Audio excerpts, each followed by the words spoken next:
Hey everybody, my name is Jeremy Siskind. I'm the author of the Jazz Piano Fundamental series, as well as playing solo jazz piano. Reminder, I have a book out in Spanish, a new book out in Spanish. I've got two books out in Spanish. The new book is a translation of Jazz Piano Fundamentals, Book 1, into Spanish. So if you're interested, check that out. Now, no more time to waste, because today we're going to talk about modal interchange. It sounds complicated. It is kind of easy. So modal interchange basically means that we're going to substitute one mode for another as we're playing. This is one way that you can think about playing out, right? Playing outside of the changes is that when you get to a chord, instead of playing the mode that would generally be associated with that chord, you're going to choose another mode. To me, I really associate this deeply with Herbie Hancock. I think probably he, more than anybody, is the master, but it's definitely of that era. So think about Chick Corea, think about Keith Jarrett, think about McCoy Tyner, sure, and Mulgrew Miller, and like kind of those 70s, 80s, and beyond pianists. You'll certainly hear somebody like Brad Mehldau do this. So first question, I guess, is what modes can we change for other modes? And, you know, in a lot of ways, you can kind of do anything that you want. But there are going to be some that are going to be more logical. So let's start in a very logical place.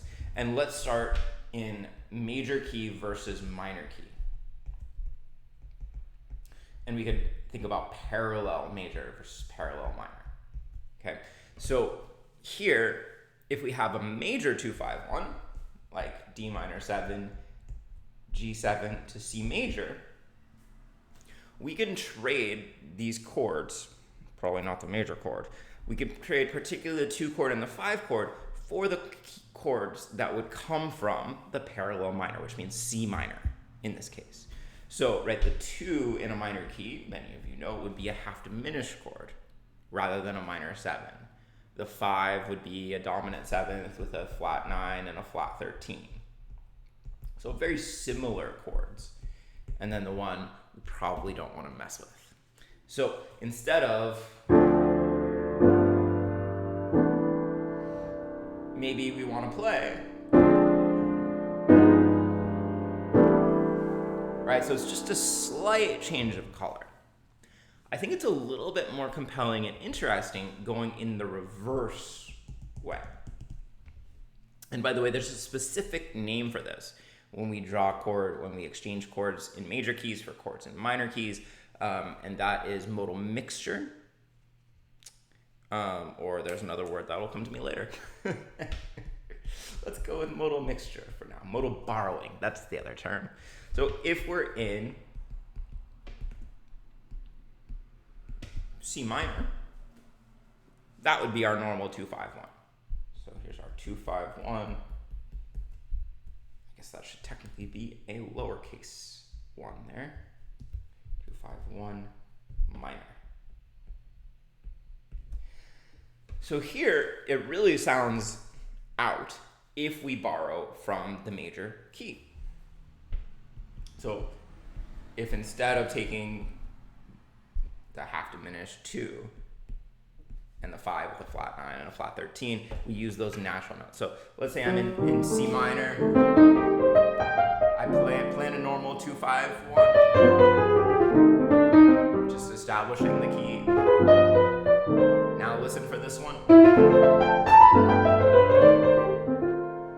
So all I'm doing is now I'm using E naturals and A naturals instead of E flats and A flats. So listen one more time. Here's your normal 2-5-1, 2, 4, 5, 1.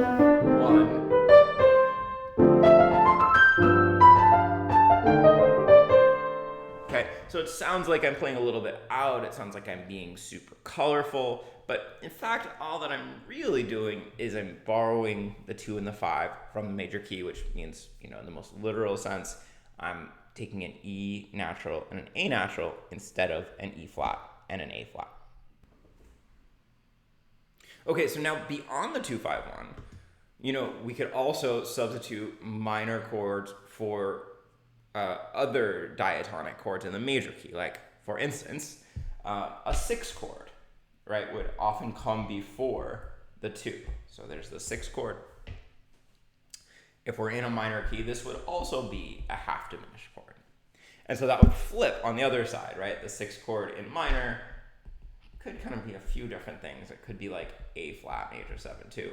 But let's pretend it's A half diminished. And now we're going to take A minor 7. That's going to be a much brighter sound. It's going to be a much different sound. And so you might be wondering, won't these sound wrong? And the answer is they kind of sound intentionally wrong. And it is important to resolve them correctly.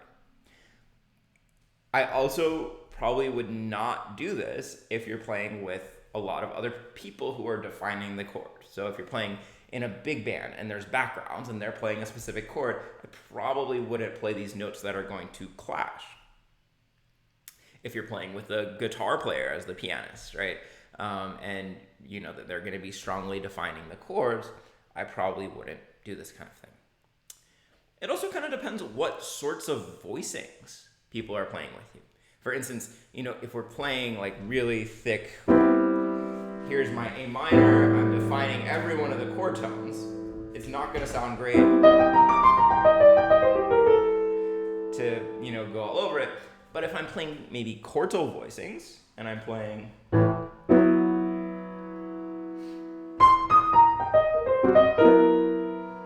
now it's kind of like, ooh, those fit together pretty interestingly.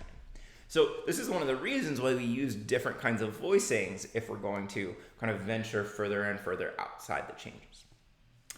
Another thing, and this is really my opinion, I guess all this is just my opinions, is that I like to pair playing outside of these changes with other elements that signal tension and then bring it back to release. So other elements that signal tension are higher notes, right? So usually if I'm doing this, I'm playing an ascending line. Another element that signals tension is faster notes, right? So usually I'm playing some kind of a eighth note triplet or double time kind of line. And when you kind of put these things together, it feels intentional rather than like just a mistake. If you're just kind of playing and you're, you know, you just kind of play some quote unquote wrong notes, that's not going to work. But if I'm playing, okay,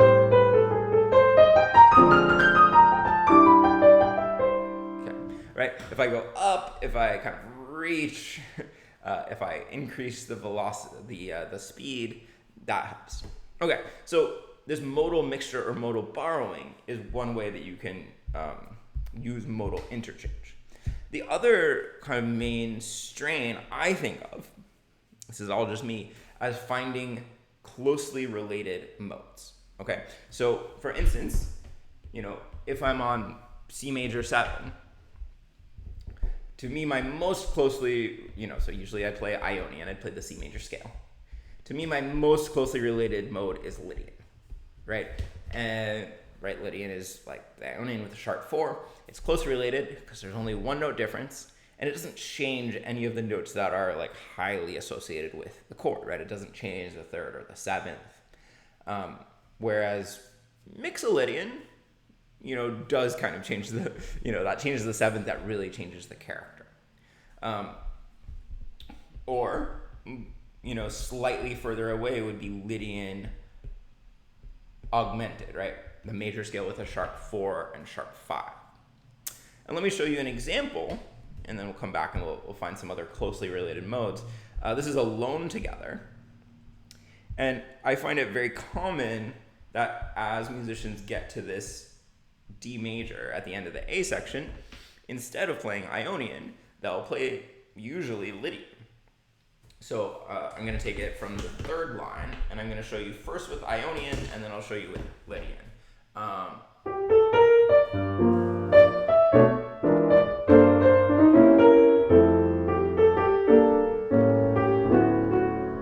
Okay, so if you want to see, here I'm playing a normal D flat major chord. I'm sorry for that. Sorry, I said D flat, D major chord.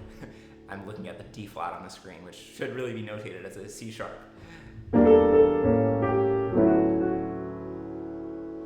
Okay, so So here's that Ionian again.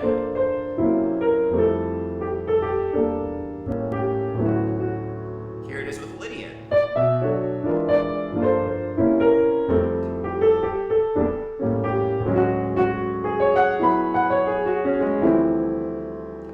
And it kind of works, especially where they're well there, because that D major is a surprise anyway. So why not make it a slightly bigger surprise, right? Or what if we use that Lydian augmented?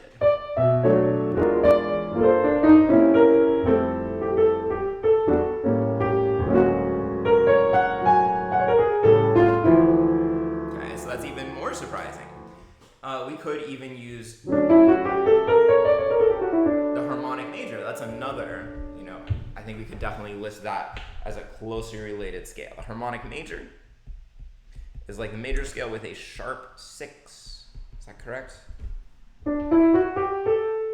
Nope, a flat 6. I'm an idiot. So here's D Harmonic major scale with a flat 6. You could also think of it as like the Harmonic Minor, but with a major third.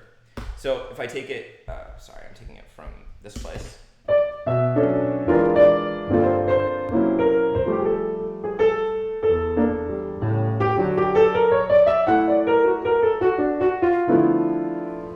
Okay, and so again, why am I choosing those scales and modes?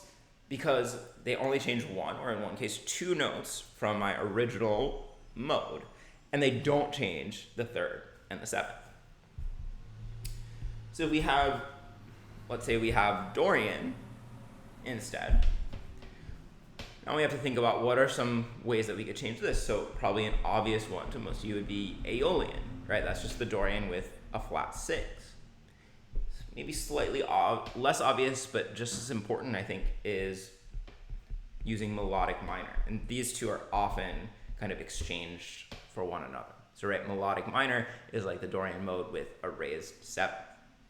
And so if we take Alone Together,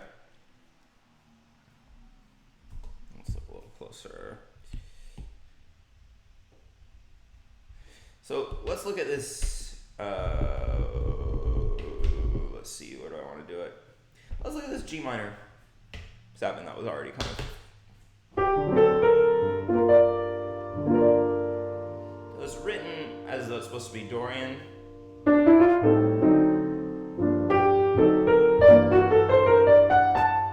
And that's very normal. That probably wouldn't even make your ears perk up.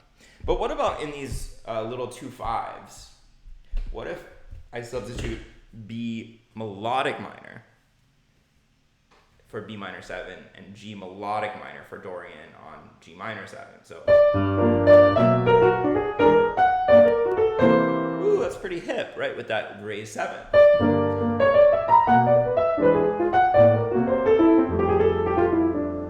What if I substituted Aeolian in those places? I know it goes by fast, I'm sorry.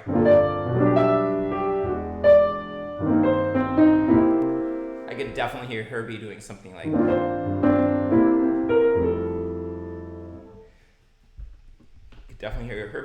that. If you want to go a step further with these substitutions, we could use Phrygian, which is, stepping further away from Dorian. That's now 2 notes that are going to be different. Or Harmonic Minor also has 2 notes that are different. That has a flat 6 and a raised 7th compared to the Dorian mode. So, for instance, let's go nuts on this first chord of Alone Together. Okay, so we would usually play this with the melodic minor.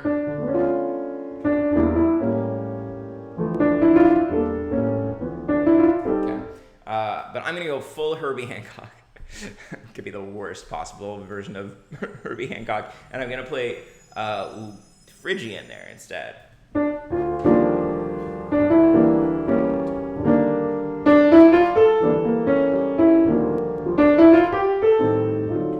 It makes it much darker, right? It kind of makes it sound like it's E flat major over D.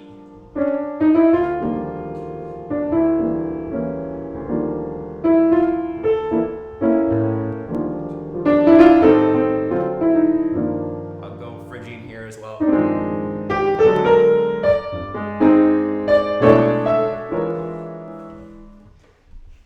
right? So that gives it really a different color, which I think is really fun and really cool. So I would encourage you guys to play around with that. Start with these two chords, major and minor. And you absolutely can do this with dominant as well. But dominant, you can already do so many things, right? When you find a dominant chord, you could use the octatonic scale, the altered scale, Lydian dominant, whole tone. So the dominant, we're kind of always doing this to some degree.